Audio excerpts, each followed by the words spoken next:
పుట్టినరోజు ఇదంతా బంద్ చేద్దాం, ఈ హడావుడి బంద్ చేద్దాం, ఆర్భాటాలకు దూరంగా ఉందాం, బంద్ చేద్దాం అని చెప్పి వెంటనే నా నియోజకవర్గానికి ఒక 6 అంబులెన్సులు నేను సొంత ఖర్చులతో ఇస్తాను, నా సొంత డబ్బుతో ఇస్తానని చెప్పి అనౌన్స్మెంట్ చేసి వెంటనే ఆ కార్యక్రమానికి శ్రీకారం చుట్టింది.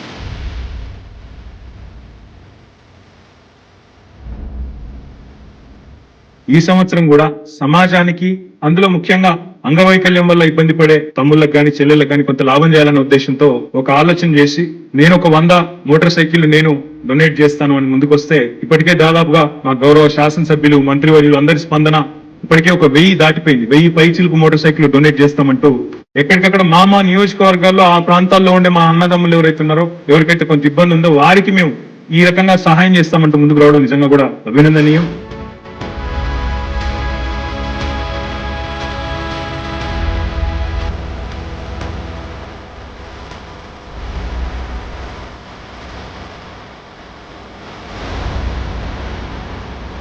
సరే, ఈ సంవత్సరం ఏం చేయాలి అని ఆలోచించిన పేదవారు గవర్నమెంట్ విద్యా సంస్థల్లో, గవర్నమెంట్ స్కూళ్లలో, గవర్నమెంట్ కాలేజీలో చదువుకునే వాళ్ళ పరిస్థితి ఏంటి, ఆ పిల్లల పరిస్థితి ఏంటి అని ఆలోచించినప్పుడు ఈ పని చేస్తే బాగుంటది. ఎందుకంటే ఈ రోజుల్లో ఈ 5G వచ్చి ఇంటింటికి ఇంటర్నెట్ వచ్చిన తర్వాత తప్పకుండా అత్యుత్తమమైన పాఠాలు ఎక్కడ ఉన్నా మరి మన పిల్లలకు కూడా అందాలి. మన పిల్లలు అవి అందుకుంటే ప్రపంచంతో పోటీ పడే పిల్లలుగా తయారవుతారన్న ఉద్దేశంతో ఈ రకంగా ఈసారి మొత్తం ఈ శాంసంగ్ ఆకాష్ బైజు టాబ్లెట్స్ ని మీ అందరికి అందజేయడం జరుగుతోంది.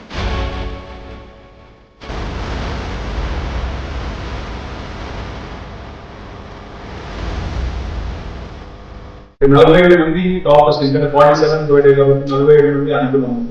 కానీ కరుణ గారు, పాకాడి కరుణ గారు అన్నారు 45 కాదు, ఇంకా పిల్లలు చాలా మంది ఉన్నారు, ఇంకొక 50 మంది యాడ్ చేస్తే ఒక 100 చేస్తే బాగుంటుంది సార్ అన్నారు. అందుకే ఈరోజు 100 మంది పిల్లలతో ఈరోజు ఈ రకంగా చేయడం సంతోషంగా ఉంది.